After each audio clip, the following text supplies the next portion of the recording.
Today we're giving brows. I feel like one of my most asked questions is how I create this fluffy brow. So if you want to see how I got it, continue to watch. Alright, so we're first going in with Benefit Cosmetics Precisely My Brow Pencil in shade 4.5. I'm pretty messy when it comes to this step. I apply the product, blend it out with the spoolie, apply again, maybe wherever I'm missing a spot, and then I'll just blend that out again. I personally don't like harsh brows, so I'm just making sure it goes from light to dark, a little bit darker at the tail, really light in the inner corner. Next, I'm going in with this Refi Brow Scope. I absolutely love this applicator. It does an amazing job of giving me that fluffy brow look. So first, I'm going to lay down the actual product and then use the applicator to brush up and shape the eyebrow. And as you can see here, I angled it towards the end because it just gives me a nice soft touch, like my eyebrows don't look harsh and they're not just straight up. And then using that same brush, I'm going to be cleaning up the top of my brows. I also find that with this step, it helps me take off the gel residue from my skin so that when I apply my concealer, it's not pilling. This step is optional. You can use Got2b glue. You can actually use just Got2b glue and not even the Refi gel scope. I'm just a little bit iffy about using a hair gel every single day for my brows. So for this video,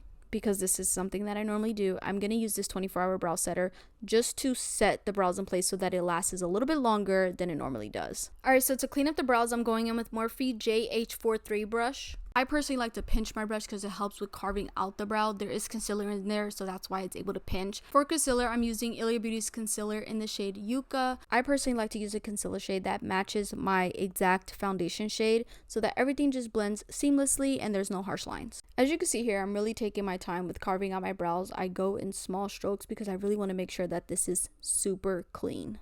This is the Kosas Multitasking Eye Brush. I love using this brush to blend out my concealer. So without touching that crisp line, I'm going to blend that concealer into my eyelid so everything can look seamless. Blend it out, soft. Look at how good that looks. That looks so clean. And then I'm going to do the same thing to the top of my brows, applying some concealer, then using that Kosas brush to blend it out. While my brush still has some concealer residue on it, I'm just going to lightly press the inner corner of my brow to make sure that there's no like boxiness to it. Alright, so that's the end of this brow tutorial. Thank you guys so much for watching. Please like and comment you guys' thoughts on this video, and I can't wait to see what you guys think.